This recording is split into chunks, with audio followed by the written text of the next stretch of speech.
persembahan dan perpuluhan dapat ditransfer melalui BCA 857 050 5000 atas nama GBI Musi Palem Indah atau scan barcode QR kode GBI Musi Palem Indah. Tuhan Yesus memberkati.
Shalom, puji nama Tuhan. Bapak Ibu Saudara, kita berjumpa lagi di Menara Doa Online kita.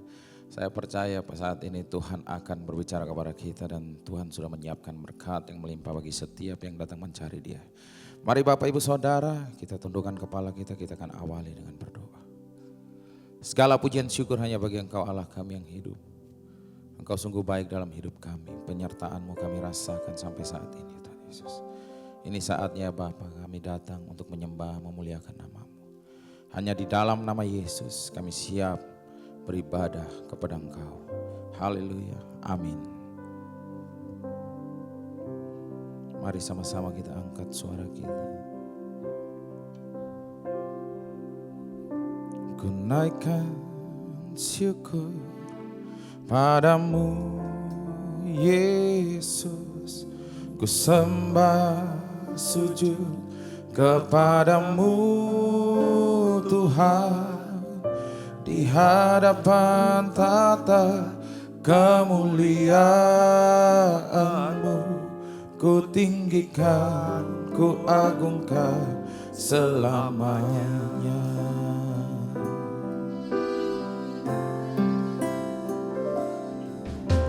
Ku naikkan syukur padamu Yesus, ku sembah sujud kepadamu Tuhan, di hadapan tata kemuliaan-Mu. Ku tinggikan, ku agungkan selamanya. Segala puji syukur bagi-Mu, ku tinggikan nama-Mu selalu. Kemuliaan hanya bagi-Mu, terpujilah nama-Mu.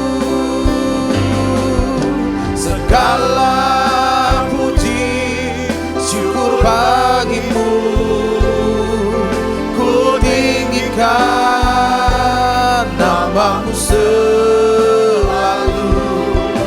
Kemuliaan hanya bagi-Mu, terpujilah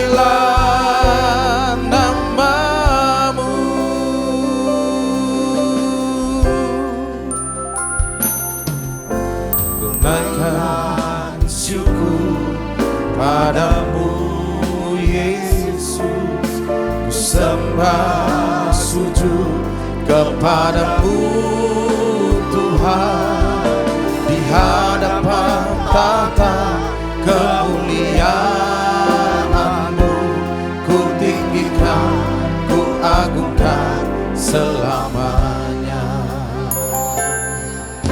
Ku naikkan syukur padamu Yesus, ku sembah sujud kepadamu Tuhan, di hadapan tahta kemuliaan-Mu, ku tinggikan, ku agungkan selamanya. Oh, segala puji syukur bagimu, ku tinggikan nama-Mu selalu. Kemuliaan hanya bagi-Mu, terpujilah nama-Mu. Segala puji syukur bagi-Mu, ku tinggikan nama-Mu selalu. Kemuliaan hanya bagi-Mu, terpujilah nama-Mu.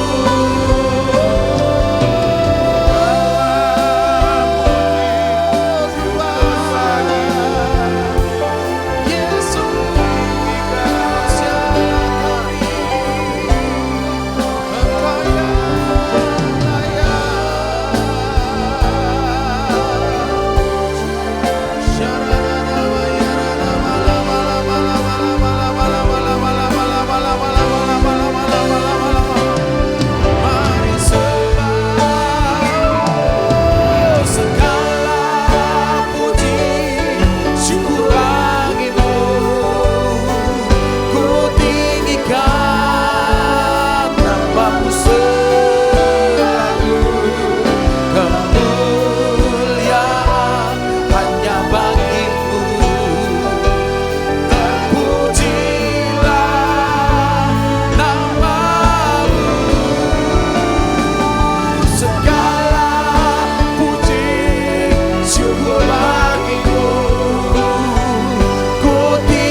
syukur bagi-Mu,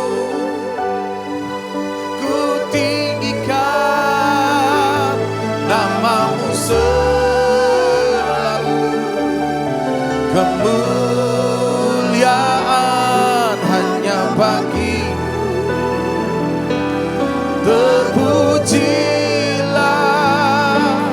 nama-Mu.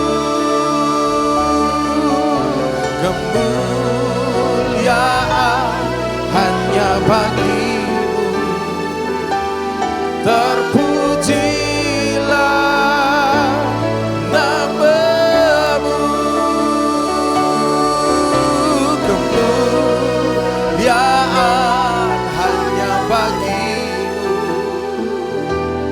terpujilah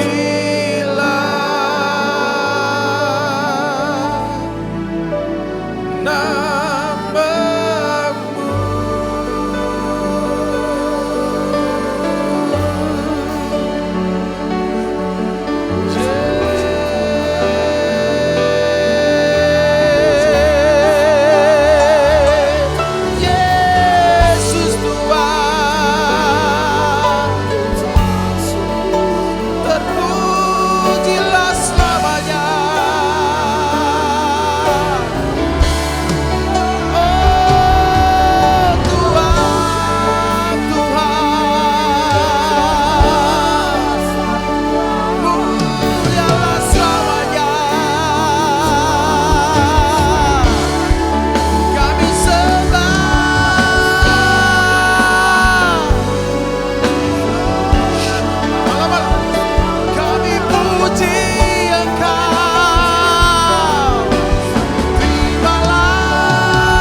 aku ini Tuhan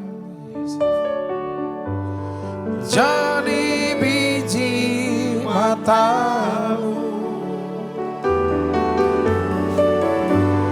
Dengan apakah ku balas Tuhan selain puji dan sembah? Siapakah aku ini Tuhan jadi biji matamu. Dengan apakah ku balas Tuhan selain puji dan sembah Kau.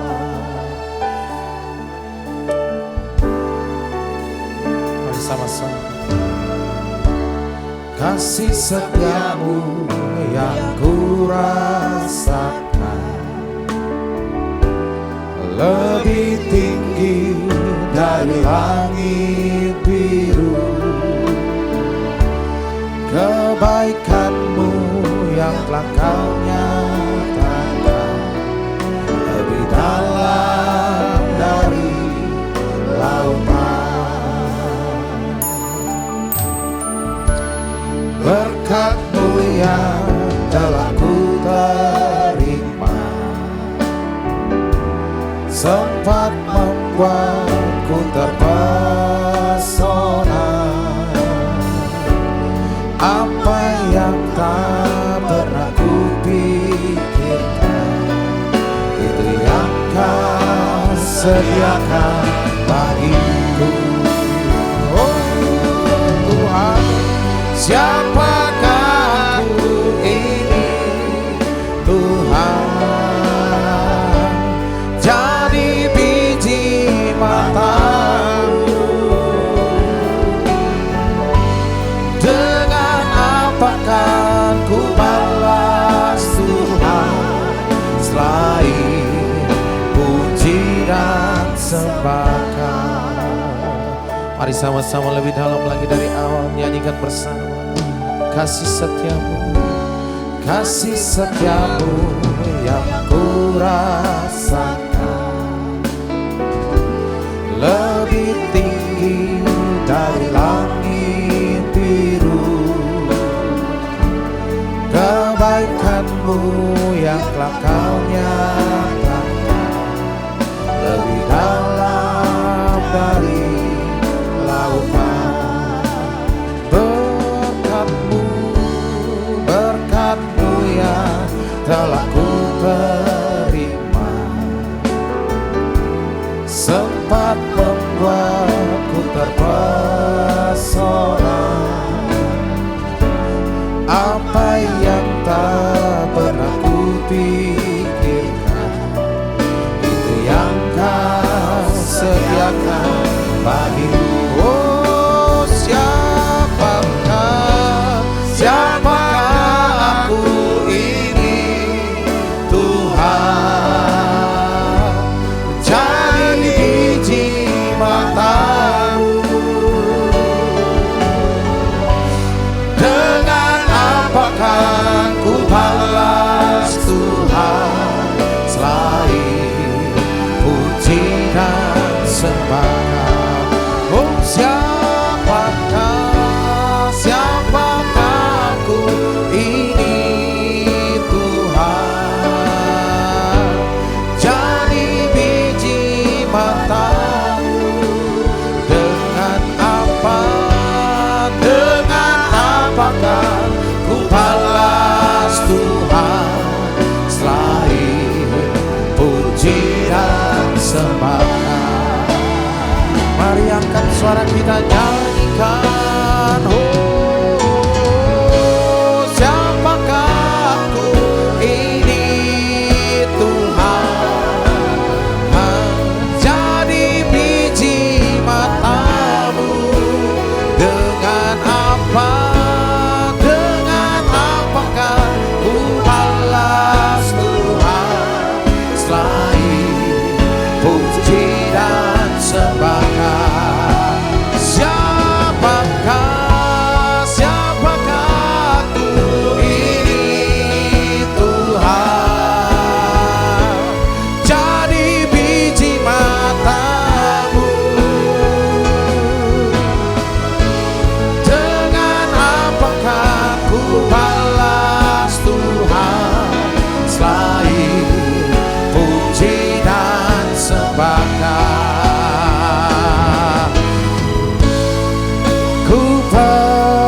percaya berkat-Mu atasku melimpah, kebajikan kemurahan selalu mengikutiku. Ku puji, ku sembah Kau Tuhan.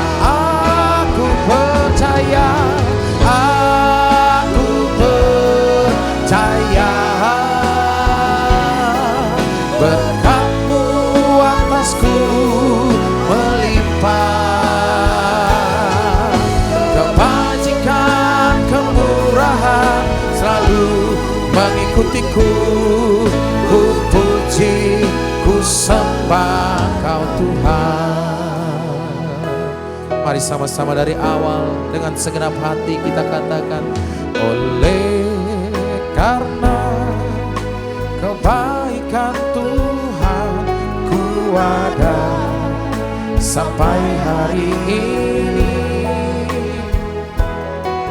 Oleh karena kebaikan Tuhan, janji-Mu terjadi bagi aku. Percaya, aku percaya berkat-Mu atasku melimpah, kebajikan kemurahan selalu mengikutiku. Ku puji, ku sembah Kau Tuhan. Aku percaya, oh, berkat-Mu atasku melimpah, kebajikan kemurahan selalu mengikutiku. Ku puji, ku sembah Kau Tuhan. Aku percaya, aku percaya berkat-Mu atasku melimpah, kebajikan kemurahan selalu mengikutiku. Ku puji, ku sembah Kau Tuhan. Ku puji, ku sembah Kau Tuhan. Ku puji, ku sembah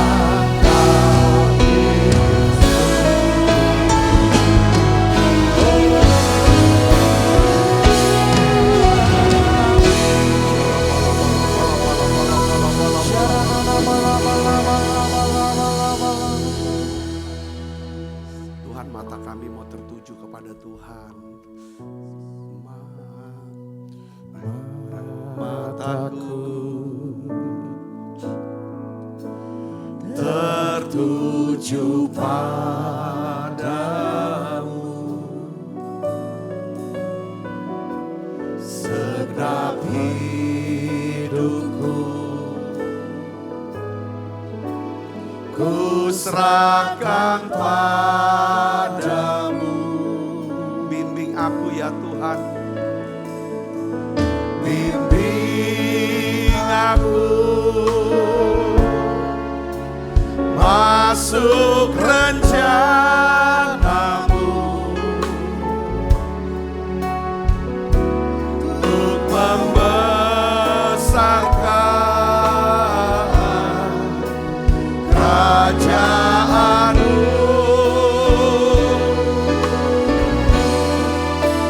Ku mau mengikuti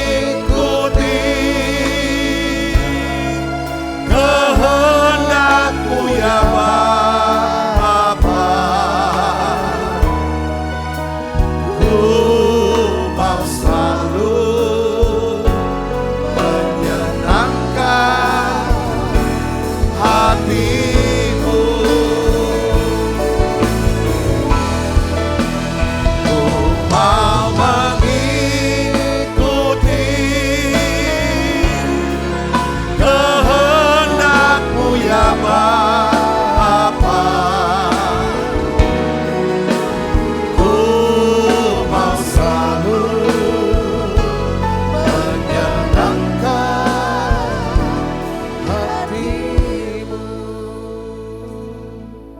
Bapa, dalam nama Yesus di menara doa ini, kami bersyukur Tuhan. Kami boleh ada di menara doa. Tuhan sendiri yang mengundang, memanggil kami untuk mendekat, ya Tuhan, kepadamu. Ya Tuhan, dalam hadirat-Mu di menara doa ini. Berbahagialah orang Engkau panggil untuk bisa mendekat di pelataran-Mu, di hadirat-Mu. Kiranya kami semua kenyang dengan segala yang baik di rumah Tuhan ini. Tuhan, oleh karena itu kami berdoa Tuhan, untuk setiap anak-anak-Mu yang sakit hari ini, dimanapun mereka berada hari ini, Tuhan sembuhkan. Oleh bilur Yesus sembuhkan mereka ya Tuhan. Aku berdoa untuk anak-anak-Mu yang sedang ya Tuhan, dalam ya Tuhan masalah pergumulan yang berat. Tuhan, yang membuat kami jadi takut, khawatir ya Tuhan. Tuhan, berikan damai sejahtera-Mu. Tuhan, berikan kekuatan-Mu. Tuhan, berikan firman-Mu ya Tuhan. Tuhan, berikan solusi-Mu Tuhan. Tuhan, berikan hikmat-Mu. Bahkan Tuhan, sediakan orang-orang yang datang untuk menolong setiap kami. Bapa, aku berdoa dalam nama Yesus. Kami percaya mujizat masih ada. Karena Tuhan yang mengasihi kami, Tuhan pasti menolong kami. Tuhan, aku berdoa ya Tuhan, untuk pemerintah bangsa dan negara kami Indonesia. Tuhan, kami angkat tangan kami. Lindungi bangsa kami Tuhan. Lindungi bangsa kami Tuhan. Lindungi kota kami. Lindungi gereja-Mu Tuhan. Lindungi keluarga kami Tuhan. Lindungi Tuhan. Kami ya Tuhan dalam keadaan sekarang ya Tuhan. Ya Tuhan yang penuh dengan goncangan. Biarlah ya Tuhan kami mau berlindung di bawah hadirat-Mu. Kami mau berlindung hanya kepada Tuhan.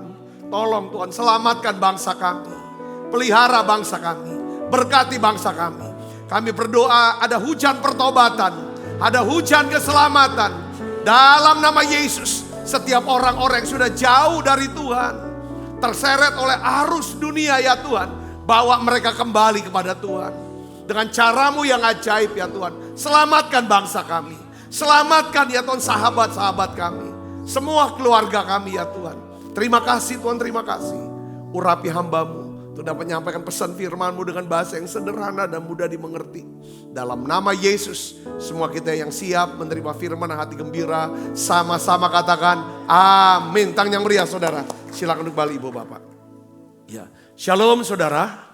Saya ingin lanjutkan seri daripada hidup fokus kepada Tuhan hari ini, yaitu saya berikan judul daripada 4 pilar membangun hidup yang makarios, saudaraku. Jadi kata kunci saudara untuk mau hidup makarios, mata kita harus tertuju kepada Tuhan. Nah, berapa hari ini kita sudah belajar saudara apa yang terjadi ya kan, ya kalau mata kita tertuju kepada Tuhan. Hari ini ya saudara, saya dapatkan satu pesan yang kuat, yang luar biasa. Saya percaya setiap kita hidupnya mau diberkati oleh Tuhan. Katakan amin saudara, supaya kita bisa jadi berkat. Kita akan baca Alkitab kita saudara dari Efesus 1 ayat 18 sampai 19. Ini ayat natsnya, kita akan baca sama-sama yuk. 1, 2, 3. Dan supaya Ia menjadikan mata hatimu terang. Agar kamu mengerti pengharapan apakah yang terkandung dalam panggilannya. Betapa kayanya kemuliaan bagian yang ditentukannya bagi orang-orang kudus. Dan betapa hebat kuasanya bagi kita yang percaya sesuai dengan kekuatan kuasanya. Yang percaya katakan amin. Nah saudara, kita harus memahami ya bahwa hidup makaris, hidup dalam berkat Tuhan, itu bukan sekedar peristiwa supranatural, tumpang tangan. Tetapi itu adalah hasil daripada kemitraan kita dengan kedaulatan Tuhan. Dan ada tanggung jawab saudara daripada kita melalui membangun 4 pilar kehidupan ini saudaraku. Ya, saya ingin ajak saudara untuk melihat saudaraku ya kan. Di sini dikatakan dalam doanya Rasul Paulus, dan supaya Ia menjadikan mata hatimu terang. Ya, supaya kamu mengerti pengharapan apakah yang terkandung dalam panggilannya. Ya, betapa kayanya kemuliaan bagian ditentukan bagi orang-orang kudus. Dan betapa hebat kuasanya bagi kita yang percaya sesuai dengan kekuatan kuasanya. Saudara, jadi Paulus tidak berdoa saudaraku supaya jemaat Efesus menjadi lebih terkenal, lebih sukses, lebih kaya. Tapi dia berdoa supaya mereka dikuatkan manusia batinianya. Karena hidup yang kuat di luar, saudara, hanya mungkin jika kuat di mana? Di dalam sini. Katakan amin. Ya, banyak orang tuh membangun hidupnya tuh di luar. Hanya tampilan luar, saudaraku. Tapi yang di dalamnya nih nggak kuat. Nah, hari ini saya ingin ajak saudara, ada 4 pilar untuk bisa membangun hidup yang makarios. Pilar pertama itu adalah fondasi apa? Rohani. Keintiman dengan Tuhan. Ini penting, saudaraku. Saudara, ya, saya melihat banyak orang ingin diberkati. Kalau dia pendeta, pelayanannya besar, gerejanya besar, pengaruhnya besar, perusahaannya makin besar. Tapi mereka lupa satu hal, saudaraku. Apa? Saudara, satu hal, fondasi. Semua orang bangun rumah, saudaraku, mereka harus perhatikan apa? Fondasi. Semua ahli bangunan tidak mungkin mau bangun rumah sekian tingkat, ya kan? Dengan fondasi cuma 1 tingkat. Saudaraku, kalau kita memang merancang itu, ini fondasi harus diperhatikan. Tidak ada bangunan yang lebih kuat dari fondasinya. Kalau bangunan, saudaraku, ya kan, lebih kuat dari fondasinya, bangunan itu apa? Rubuh. Fondasi harus lebih kuat dari bangunan. Kalau fondasi rohani kita itu lemah, saudara, kesuksesan akan merusak. Kenapa? Waktu kita sukses, kalau fondasi nggak kuat, kita jadi apa? Sombong. Betul gak? Tekanan, saudara, ya. Ketika kalau fondasi kita lemah, datang tekanan, itu justru bikin kita jadi apa? Putus asa, itu bikin kita stres, hancur. Pencobaan menumpahkan kita. Nah, karena itu keintiman dengan Tuhan ini bukan aksesoris rohani. Keintiman dengan Tuhan adalah fondasi. Yang pertama adalah fondasinya, saudaraku. Nah, saya mau jelaskan gini tentang fondasi rohani. Apa artinya mata yang tertuju pada Tuhan? Seringkali berkata, mataku fokus pada Tuhan, mataku tertuju pada Tuhan. Apa kita bisa lihat Tuhan? Tidak bisa. Tuhan itu roh. Katakan amin. Ya, Tuhan itu roh. Tidak bisa kelihatan secara fisik, saudaraku. Jadi makanya Paulus dia berdoa supaya mata hati kita ini terang. Bagaimana caranya, saudara, mata kita ya kan bisa tertuju pada Tuhan, maksudnya apa? Kita bisa lihat Tuhan lewat apa? Firman-Nya. Sebab melalui firman-Nya kita bisa mengenal hati Tuhan, cara kerja Tuhan, janji Tuhan, rencana Tuhan atas hidup kita. Katakan amin. Kalau kita mau melihat apa yang terjadi dalam dunia ini, sejarah bangsa-bangsa, lalu apa yang akan ke depan, gak usah susah-susah baca ini. Katakan amin. Saudara mau sukses dalam bisnis, dalam kehidupan rumah tangga, dalam apapun, Alkitab nih jawabannya. Fondasi kita ini harus Alkitab, saudara Kristus. Itu yang pertama. Makanya di dalam Efesus 3 ayat 16 sampai 17, Paulus dia tulis lagi, saudara. Kita akan baca sama-sama yuk. Kita akan baca Efesus 3 ayat 16 sampai 17. 1, 2, 3. Aku berdoa supaya ia menurut kekayaan kemuliaannya apa? Menguatkan dan meneguhkan kamu oleh rohnya di dalam batinmu.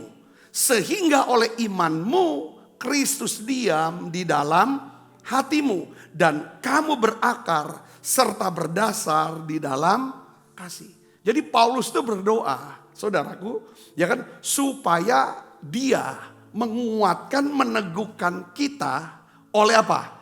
Oleh rohnya dalam batinmu. Tiap hari saya juga doa, saudaraku. Saya melihat ya dalam kehidupan hari-hari ini, belakangan ini, sepertinya kalau cuman kehidupan rohani yang biasa, sekali lewat baca atau apa, pasti setiap kita hidupnya stres, gak kuat. Jadi ada doa-doa yang perlu kita doakan.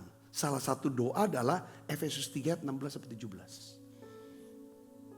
Saudara, supaya Roh Kudus, saudara, menguatkan, meneguhkan kita oleh rohnya di dalam batin kita.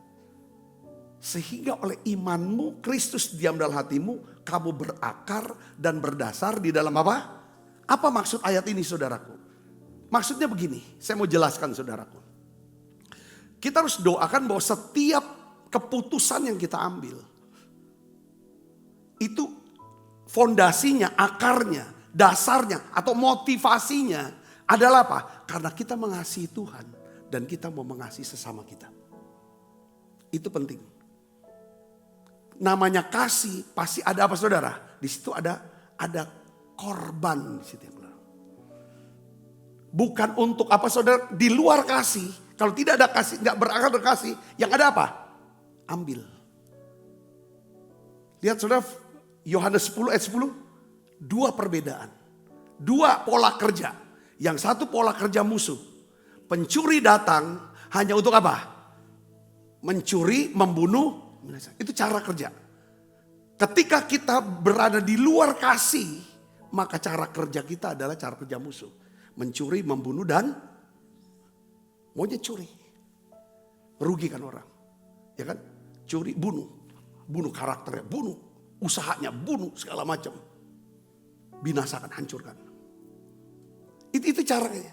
Tapi kalau misalnya saudara dan saya punya fondasi rohani yang benar, dengar baik saudara, ya kan? Tuhan kan bilang, orang yang membangun rumah di atas apa? Orang yang mendengarkan firman Tuhan dan melakukannya, dia ibarat seorang yang membangun apa? Rumah di atas batu karang. Ketika datang banjir, saudara, datang apa namanya? Badai, datang angin, rumah itu tetap kokoh. Tapi orang yang mendengar firman tetapi dia tidak lakukan, maka dia akan bangun rumah seperti apa? Di atas apa? Mudah hancur. Saya perhatikan. Tetapi aku datang, ya kan, supaya kamu apa? Memperoleh hidup dan mempunyainya dalam segala. Yesus datangnya untuk apa, saudara? Memberi, karena dia kasih. Karena begitu besar kasih Allah akan dunia, dia berikan anaknya tunggal. Dia datang untuk beri hidup, bukan cuma hidup, tapi hidup dalam kelimpahan. Maksud hidup dalam kelimpahan, hidup yang dimana kita bisa menjadi saluran kehidupan buat orang lain. Nah ini bisa saudara, fondasi yang pertama. Kalau mau makarios saudara, itu niatannya itu. Apapun keputusan, saudara jadi businessman, keputusan untuk mulai bisnis, dasarnya adalah aku ingin jadi berkat. Bahasa sederhananya. Aku tidak akan mau rugikan siapapun, ya kan, termasuk karyawan. Sebagai karyawan, saudara ambil keputusan, aku kerja, aku menjadi berkat buat bos aku. Kehadiran aku membuat bos, ya kan, perusahaannya dilancar, tambah untung, tambah besar. Saudara saya ngerti, saya katakan amin. Ketika kita berada dimanapun. Nah ini ciri daripada kita memiliki fondasi rohani yang benar. Ini kuat. Sebab itu startingnya di sana dulu saudaraku. Ya, baru naik yang kedua. Secara rohani kita belajar firman.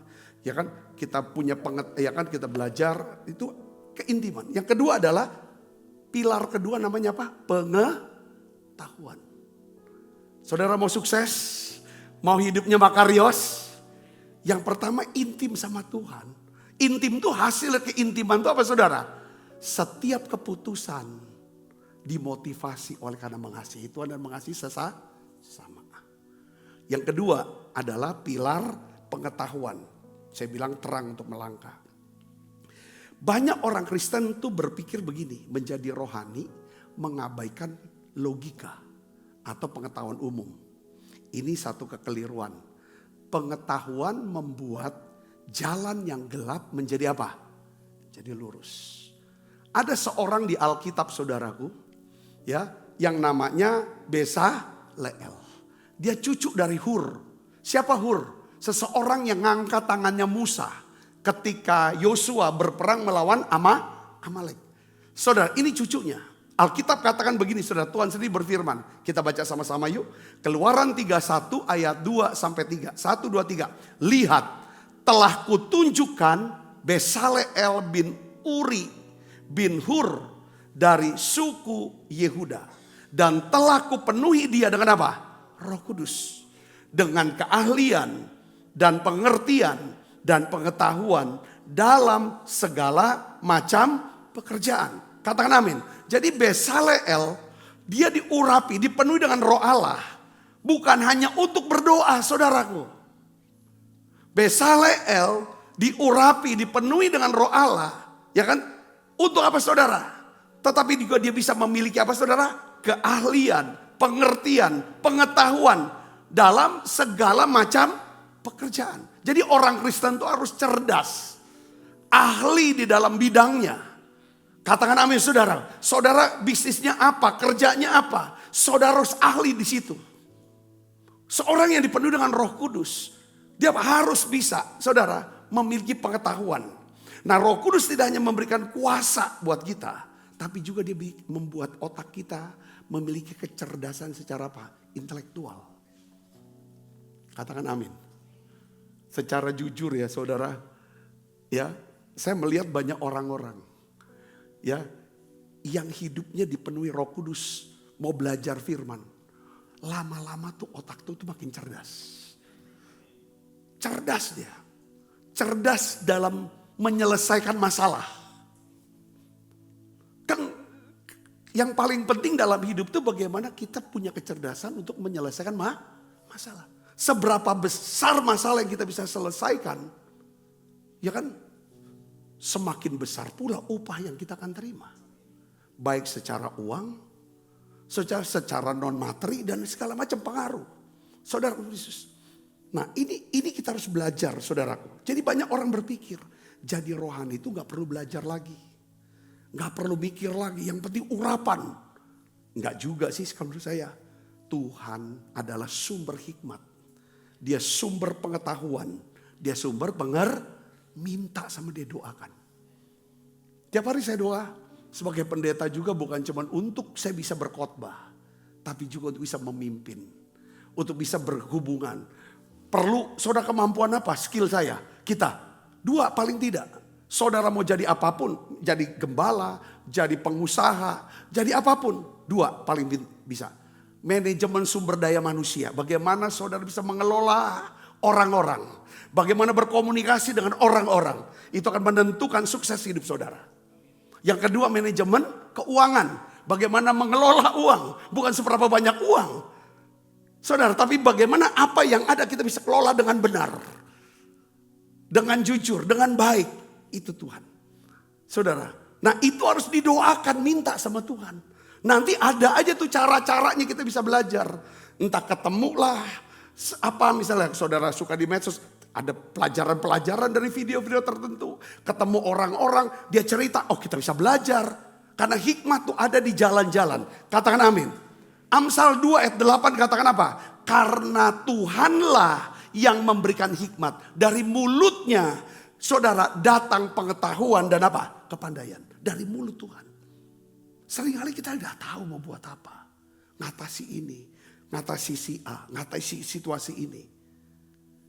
Saudaraku, kalau saudara mau hidupnya makarios, pilar kedua harus ada pengetahuan. Jadi pengetahuan itu yang akan menjaga kita saudaraku. Ya, kita harus tahu aturan-aturan pengetahuan Alkitab kita perlu tahu supaya untuk kita tidak disesatkan sama orang. Ngomong ini segala macam. Kita juga perlu pengetahuan umum atau skill supaya kita bisa apa? Relevan dengan dunia ini. Katakan amin. Kalau saudara seorang bisnis, jangan cuma minta berkat. Tapi belajar manajemen. Yang saya bilang, paling tidak 2 lah. Manajemen orang, manajemen uang. Saudara, soal operasi panggil insinyur. Operasional. Saudaraku, kalau cuman bisa operasional, nggak tahu ngatur orang, nggak bisa ngatur uang, selesai habis. Saya lihatnya semua itu, pegang 2 itu, nggak usah terlalu banyak. Saudaraku, kalau saudara jadi pekerja atau karyawan, jangan cuma doa minta promosi, tapi tingkatkan kompetensi saudara. Katakan amin. Pengkhotbah 10 ayat 10 katakan apa? Jika besi menjadi tumpul dan tidak diasah, maka orang harus memperbesar tenaga. Tetapi yang terpenting untuk berhasil adalah, jadi saudara namanya belajar, kita tuh punya apa? Kemampuan atau selera untuk baca buku. Itu saya percaya itu datang dari Tuhan loh. Percaya gak? Katakan amin. Kita bisa baca, duduk berjam-jam Alkitab. Atau buku-buku pelajaran apapun. Saudara untuk meningkatkan skill kita. Itu dari Tuhan. Kalau kita nggak doakan nggak bisa. Gak tahan duduk. Mau belajar apa segala macam. Yang ketiga, pilar apa saudara? Pilar apa? Kemahiran menguasai diri. Katakan amin. Nah ini bicara karakter ini. Pertama adalah pilar fondasi rohani, keintiman dengan Tuhan. Yang kedua, belajar, harus ada pengetahuan. Yang ketiga adalah apa? Menguasai diri. Ini wadah berkat. Coba Amsal 16 ayat 32. Kita baca sama-sama yuk. 1, 2, 3. Orang yang sabar melebihi seorang pahlawan. Orang yang menguasai diri melebihi orang yang merebut kota. Seorang pahlawan bisa merebut kota. Tetapi orang yang menguasai diri melebihi seorang pahlawan. Kenapa saudara? Karena musuh terbesar ada siapa? Diri kita sendiri. Jadi wadah berkat itu adalah karakter saudara. Pengurapan, ya, skill bisa bawa kita ke puncak. Itu udah banyak. Ini kata-kata umum nih. Saya ulangi lagi. Tapi karakter, penguasaan diri bisa menjaga kita tetap ada di sana. Saudara tahu nggak arti menguasai diri? Orang yang menguasai diri cirinya apa? 2. Saya ulangi lagi. Orang yang bisa menguasai diri, kalau saya bisa menguasai diri, 2 hal yang saya harus doakan, saya harus latih. Pertama, apa saudara? Tahu diri. Yang kedua apa? Tahu batas. Itu namanya menguasai diri. Orang yang bisa kuasai dirinya adalah orang yang apa? Tahu diri dia siapa. Kamu tuh siapa? Kita ini siapa? Tahu identitasnya. Katakan amin. Ngerti tahu identitasnya. Yang kedua, tahu batasan. Posisi kita di mana. Kita ini siapa? Posisi kita tuh apa? Baru kita bisa kuasai diri. Bukan soal diem aja. Bukan soal sabar. Saudara, kita bisa sabar, bisa kuasai diri. Saudara, kalau kita tahu diri. Tahu diri kita itu siapa? Identitas. Kita udah bahas kemarin kan? Identitas. Kita ini ya, ciptaan baru. Kita ini orang yang dipilih oleh Tuhan. Ya kan, dipanggil. Yang dikasihi, yang dikuduskan. Kita lihat Yusuf, saudara Yusuf. Saudara, ini bicara karakter. Saudara, Yusuf bisa saja jatuh dalam nafsu dengan istri Potifar. Ya, atau dendam dengan saudara-saudaranya. Tapi karena dia bisa kuasai diri, tahu batas. Tahu dirinya siapa dia. Dia budak. Ya saudara. Yang kedua, dia tahu posisinya. Ada penugasan dari Tuhan. Sehingga apa saudara? Ya kan? Saudara bayangkan, kalau dia tidak bisa menguasai diri, dia gak akan pernah bisa dipercaya untuk jadi apa? Penguasa di Mesir. Saya bisa dapat gak sih? Katakan amin. Seringkali kalau kita udah banyak tuh orang yang kalau udah wah, ngegas terus mau tinggi. Tapi dia gak pernah, fondasinya kuat gak? Pengetahuan kamu kuasai gak? Orang-orangnya yang akan kerja, keuangannya gimana kuasai gak? Jenis kerjaannya kuasai gak? Yang ketiga, kamu bisa gak kuasai diri? Itu kuasai diri karena kita udah ngukur. Ini bisa maju gak? Mau tambah ini gak? Saya bisa dapat sini poinnya. Kan kadang-kadang orang kuasai diri kan sombong kan. Gak usah sombong. Kuasai diri bisa juga, bisa naiknya kalau sombong, bisa turun jadi putus asa. Itu orang yang bisa kuasai diri itu mudah sombong atau mudah putus asa, mudah down. Kalau kuasai diri dia bisa tenang aja. Terangkat di lambung biasa. Direndahkan ya biasa. Itu namanya tahu diri, tahu batas. Katakan amin. Ketika kita gak tahu diri, gak tahu batas. Ya kan saudara diangkat, sombongnya minta ampun. Sampai gak bisa lihat bawah lagi. Ketika diinjak-injak di bawah, duduk di bawah. Waduh udah mau bunuh diri dia. Kita harus doa. Orang yang makarius dipakai Tuhan. Jadi saya rasa saudara dia bisa kuasai diri. Itu saya kasih ilustrasi bendungan air ya. Ini wadah, kan wadah berkat nih. Kita dipercayakan ya. Itu bendungan. Saudara bendungan. Karakter penguasaan itu seperti bendungan. Ya, air yang banyak. Kalau tanpa ada bendungan yang kuat. Itu air tuh saudara. Itu bisa jadi banjir bandang. Satu kampung, satu kota bisa hancur. Betul gak? Kenapa tuh yang Sumatera Utara, Aceh segala macam? Karena kan gak ada bendungan, gak ada yang bendung air itu, saudara. Ya kan, tapi kalau ada bendungan, ini namanya penguasaan nih, bendung itu saudaraku. Ya kan, justru air itu bisa dialirkan menjadi satu energi, menjadi untuk pengairan irigasi. Katakan amin. Yang terakhir, pilar yang terakhir, saudara harus tahu juga ini ada apa. Karena banyak orang bisa hebat, habis lagi, hebat, habis lagi. Kenapa? Masalah manajemen, pengelolaan. Yang pilar 4 adalah pengelolaan yang baik, tanggung jawab atas berkat. Pilar terakhir, oikonomia, penata layanan. Bahasa Yunani saudara. Jadi saudara harus tahu gini, sebelum Tuhan memberkati seorang, berkat yang awet ya, yang langgeng kita bicara ya. Bukan cuma sebut kayak orang naik roller coaster itu, enggak.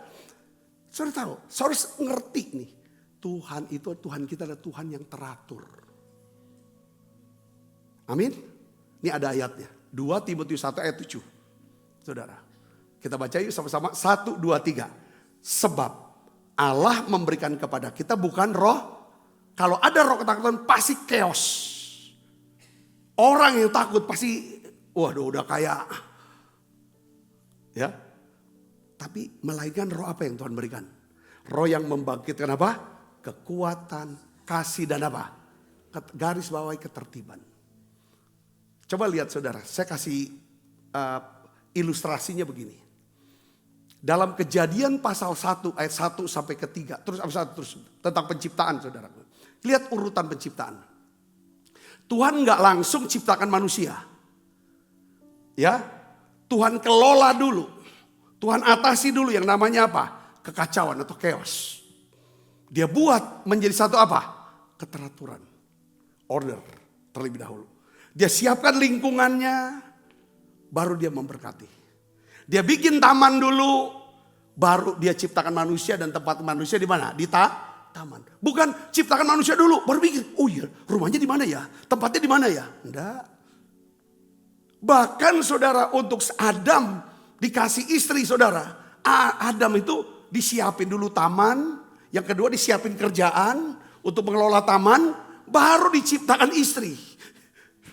Sebelum Tuhan memberi makan 5.000 orang laki-laki, tidak masuk perempuan. Apa yang Tuhan buat? Mereka disuruh apa? Duduk berkelompok 100 orang, 50 orang. Markus 6 ayat 40. Tujuannya apa? Ini Tuhan mau kelola. Dia beri, saudara, dia ingin pastikan setiap individu itu bisa terlihat, terhitung, terlayani. Tidak ada yang terlewatkan, ya kan, oleh kasih Tuhan. Itu Tuhan tuh caranya. Saya sangat katakan amin. Saudara mau diberkati? Periksa gimana saudara ngatur waktu. Berantakan enggak? Periksa, atur uang. Atur segala. Waktu berkaitan dengan kegiatan kita. Kerja, rumah tangga, ini istirahat segala macam. Semua segala macam. Ke waktu, uang, sama talenta yang kita pakai. Prinsip penting ini saudara. Keberhasilan. Ini apa? John Maxwell ya yang berkata ya. Ya kan? Sukses itu, berhasil itu adalah apa? Bertemunya apa? Persiapan manusia dengan kesempatan yang Tuhan berikan. Ya, saudaraku, itu. Ya kan? Ketika ada kesempatan tapi kita nggak siap, hilang. Ketika siap tapi belum ada kesempatannya, juga nggak siap, harus ketemu. Poinnya gini saudara, kelolalah 10% yang kecil dengan setia. Maka Tuhan akan mempercayakan hal-hal yang lebih besar. Jangan tunggu punya banyak. Saudara, kelola yang sedikit agar kita bisa dipercaya hal-hal yang besar. Yang kecil ini saudara. Jadi saya buat penutupnya adalah apa? Kita harus punya hubungan pribadi dengan Tuhan. Lalu kita bangun 4 pilar ini. Yang pertama apa? Pilar rohani. Kedua pilar apa? Pengetahuan. Yang ketiga pilar apa? Penguasaan. Yang keempat pengelolaan. Saya berdoa saudara diberkati dengan pesan ini. Ya, saya tulis gini, masa depan mungkin tampaknya gelap dan penuh ketidakpastian ke depan. Ya, tetapi kalau mata hati kita terang oleh firman. Mata kita tertuju kepada Tuhan. Pesan untuk minggu ini adalah tentang fokus pada Tuhan. Mata kita tertuju pada Tuhan. Saudara, kita pasti akan melihat jalan keluar di tengah kerumitan, kesulitan, masalah yang kita hadapi. Katakan amin. Saudara pilih salah satu dari 4 pilar ini. Ya, apa yang perlu, apa yang lemah di rohanikah, pengetahuankah, penguasaan dirikah, atau manajemen, pengelolaan. Saya berdoa saudara diberkati tempat ini. Yuk kita bangkit berdiri saudaraku. Mataku tertuju padamu Tuhan. Mataku tertuju padamu, sebab hidupku ku serahkan padamu. Bimbing aku ya Tuhan. Bimbing aku masuk rencanamu,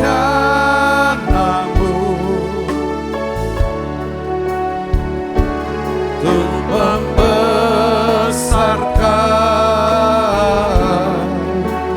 kerajaanmu.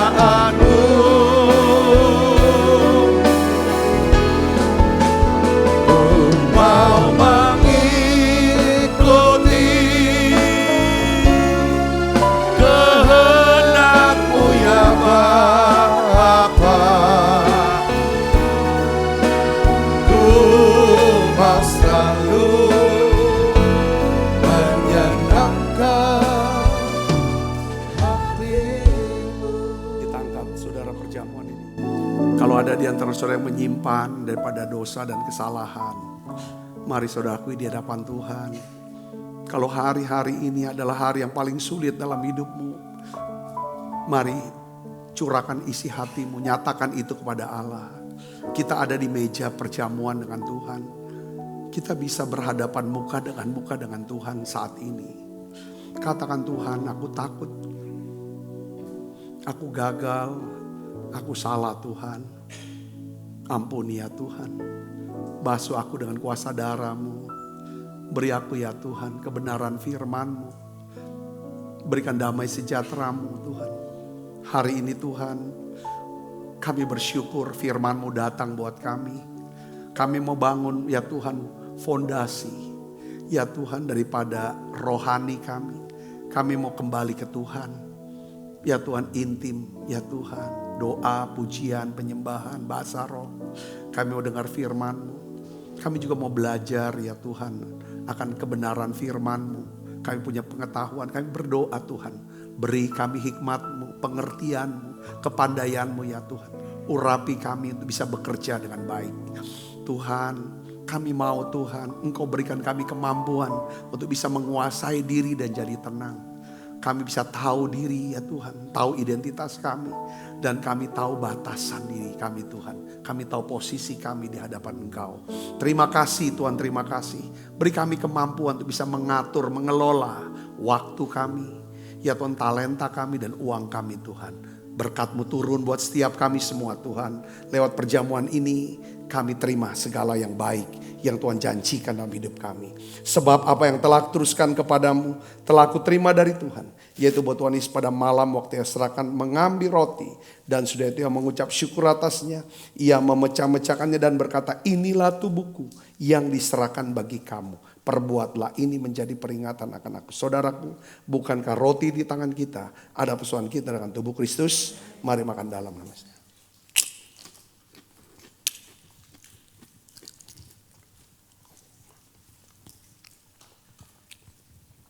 Angkat cawan. Demikian juga mengambil cawan sudah makan berkata, cawan ini ada perjanjian baru yang dimeteraikan oleh darahku. Perbuatlah ini setiap kali kamu meminumnya menjadi peringatan akan aku. Saudaraku, bukankah cawan perjanjian ini yang atasnya kita ucapkan syukur ada persoalan kita dengan darah Kristus. Mari minum dalam nama. Ucapan syukur pada Tuhan.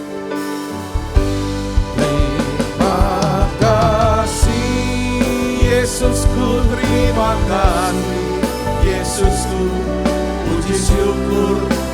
hanya bagi Tuhanku. Terima kasih Yesusku, terima kasih Yesusku. Puji syukur hanya bagi Tuhanku. Terima kasih Yesusku, terima kasih Yesusku. Puji syukur hanya bagi Tuhanku. Terima kasih Yesusku, terima kasih Yesusku. Puji syukur hanya bagi Tuhanku. Puji syukur hanya bagi Tuhanku. Puji syukur hanya bagi Tuhanku. Angkat kedua tangan kita. Kekasih Kristus, terimalah berkat yang berlimpah-limpah daripada Allah Bapa dalam anak yang tunggal Tuhan kita Yesus Kristus. Persetujuan yang manis Roh Kudus menyertai kita semua mulai saat ini sampai Yesus datang menjemput permainan dan sampai selama-lamanya. Tuhan berkati setiap tangan-tangan yang bawa persembahan. Tuhan kuduskan, pakai persembahan ini ya Tuhan untuk pekerjaan-Mu yang lebih luas. Dalam nama Yesus, semua kita yang sudah diberkati sama-sama katakan amin. Tuhan berkati saudara semuanya.